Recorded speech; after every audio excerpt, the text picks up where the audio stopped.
नमस्कार, जय माता दी। मैं श्री अरविंद आप सभी का अपने दिव्यरत्न ज्ञान चैनल में बहुत बहुत हार्दिक स्वागत करता हूं। तुला राशिफल मार्च माह 2023 मासिक राशिफल का विश्लेषण करेंगे अपने इस खास कार्यक्रम में। अब ये राशिफल हम आपके जन्म राशि के आधार पर आपको बताएंगे। जन्म कुंडली के अंदर चंद्रमा जिस नंबर पे बैठ जाता है वही आपका जन्म राशि होता है। अब किसी कुंडली में आप समझें कि चंद्रमा ग्रह नंबर 5 पर बैठा हुआ है, नंबर की बात होती है, तो नंबर 5 पर जब चंद्रमा बैठेगा यानी कि सिंह राशि व्यक्ति का होगा, तो व्यक्ति अपने जन्म राशि या कोई राशि फल को समझने के लिए उसे सिंह राशि को समझना होगा। उसी तरह से यदि नंबर 7 पर बैठा है चंद्रमा तो समझें कि तुला राशि होगा, जो कि हम उसी तुला राशि का यहां पर विश्लेषण बता रहे हैं।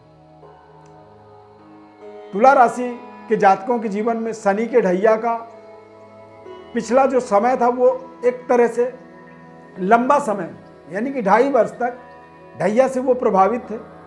हालांकि तुला राशि शनि देव का उच्च राशि माना जाता है, परंतु फिर भी ढैया या 7.5 व्यक्ति के जीवन में अपना प्रभाव रखते ही रखते हैं। कई बार थोड़ा ज्यादा और कई बार थोड़ा कम, पर प्रभाव था।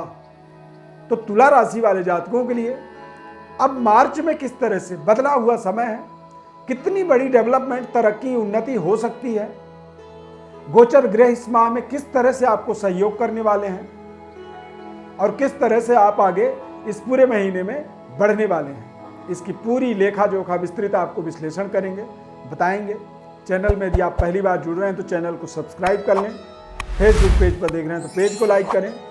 कार्यक्रम को अंत तक देखें, अंत में आपको बताएंगे कि आप हमारे साथ कैसे सीधे जुड़ सकते हैं। इस चार्ट के माध्यम से आप समझें तुला राशि वाले जातकों के लिए चंद्रमा और केतु की युति तुला राशि में बनेगा।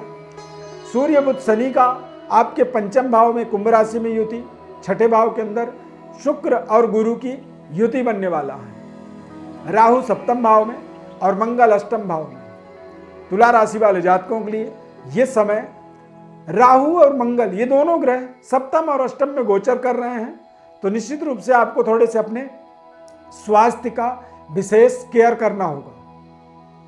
यानी कि इस पूरे मार्च के महीने में आपको डाइजेशन से संबंधित थोड़ी परेशानी होगी और आपको आपके सेक्सुअल रिलेशन में थोड़ी सी कमी आएगी, सेक्सुअल पावर थोड़ी आपकी कमजोर होगी। इस पूरे माह में आप वीकनेस महसूस करेंगे। क्यों? क्योंकि शुक्र, राहु, मंगल 6, 7, 8 इन जगहों पर ये तीनों ग्रह विराजमान रहेंगे। राहु जब 7वें में होते हैं तो कई बार पारिवारिक जीवन में थोड़ी कमी आती है, यानी कि आप अपने परिवार को बहुत अच्छे तरीके से संतुष्ट नहीं कर पाते हैं। जीवन साथी के साथ आपकी जो तालमेल होती है वहां पे कुछ ना कुछ कमी कर देता है। क्यों? क्योंकि आपका स्वास्थ्य थोड़ा सा कमजोर हो जाता है। बच्चों के दृष्टिकोण से देखेंगे, विद्यार्थियों के लिए देखेंगे तो विद्यार्थियों के लिए सूर्य बुध शनि की युति 5वें भाव में रहेगा। हालांकि 15 मार्च तक ये रहने वाला है और 15 मार्च को सूर्य देव मीन राशि में गोचर कर जाएंगे, तो फिर आपके लिए 15 मार्च के बाद थोड़ा ज़्यादा परफॉर्म अच्छा कर पाएंगे। कोई एग्जाम्स 15 मार्च के बाद यदि आप क्लियर करें तो वो ज़्यादा आपके अच्छे परिणाम आएंगे उसके। प्रेम संबंध की बात करें तो 15 मार्च के बाद आपको अपने संबंध या किसी को आप प्रपोज करना चाहते हैं, किसी को आप अपनी मन की बात को, अपने भावनाओं को व्यक्त करना चाहते हैं, तो उसके लिए सही समय 15 मार्च के बाद होगा। 15 मार्च तक आपको थोड़े से ओवर कॉन्फिडेंस होने से, अति आत्मबल से अपने आप को बचाना होगा और वाणी में थोड़ी सी संतुलन आपको बनाए रखना होगा। यदि गवर्नमेंट जॉब में हैं आप तो निश्चित रूप से आप अपनी जिम्मेदारी को निभाएं और उच्च स्तरीय वर्ग के साथ थोड़े से आर्ग्यूमेंट से, जवाब सवाल से थोड़े से अपने आप को दूर रखें, अन्यथा आर्ग्यूमेंट आपको आपके पद प्रतिष्ठा में कमी कर सकता है। बुध और शनि की युति नए तरीके की जॉब में प्रमोशन, जॉब की प्राप्ति या फिर गवर्नमेंट जॉब की प्राप्ति का भी समय 15 मार्च से 31 मार्च के मध्य आप देखेंगे कि आपके जीवन में सुनहरा अवसर आपको प्राप्त हो रहा है। लंबे समय से किसी रिश्ते को आप आगे मैरिड लाइफ में बदलना चाहते थे, तो ये समय अब आपका ठीक आ रहा है, क्योंकि इस समय अवधि के अंदर देखेंगे तो शुक्र का आपके सप्तम भाव में गोचर होगा। 12 मार्च को शुक्र ग्रह मेष राशि में गोचर करेंगे, तो शुक्र का सप्तम भाव में गोचर होने के कारण से आपको रिश्तों के अंदर एक तरह से सफलता मिलेगी। परंतु राहु और शुक्र की युति लज्जित दोष बनाता है। 12 मार्च से 31 मार्च तक राहु शुक्र की युति होने के कारण से आपको एक्स्ट्रा मैरिटल रिलेशनों से अपने आप को दूर रखना होगा। कई बार कुछ ऐसे रिश्ते अचानक जुड़ते हैं और वो बेहद नजदीकी बनता चला जाता है, और वो नजदीकी कहीं ना कहीं वो ज्यादा गोपनीय नहीं रह पाता है, उसमें व्यक्ति एक्सपोज हो जाता है। लज्जित दोष का मतलब यही होता है कि आपके वो रिश्ते आपको जग जाहिर हो जाते हैं और आप उसके कारण थोड़ी सी अपने जीवन में अपने मान सम्मान को खोते हैं, कमजोर हो जाता है मान सम्मान आपका, और आप अपने आप में लज्जित होते हैं। कई बार आप देखेंगे कि हमारे द्वारा कुछ ऐसी गलतियां हम कर बैठते हैं जहां पे हम अपने आप में लज्जित महसूस करते हैं, तो ये लज्जित दोष बनेगा। रिश्तों के अंदर बेहद सावधानी और ईमानदारी आपको रखनी होगी, अन्यथा फंस जाओगे। कारोबार व्यापार में शुक्र राहु की युति, शुक्र राहु की युति कारोबार व्यापार में अति लोभ लालच से आपको बच के रहना होगा। नियमित तरीके से जो अपने काम को आप कर रहे हैं उसी को करते रहें।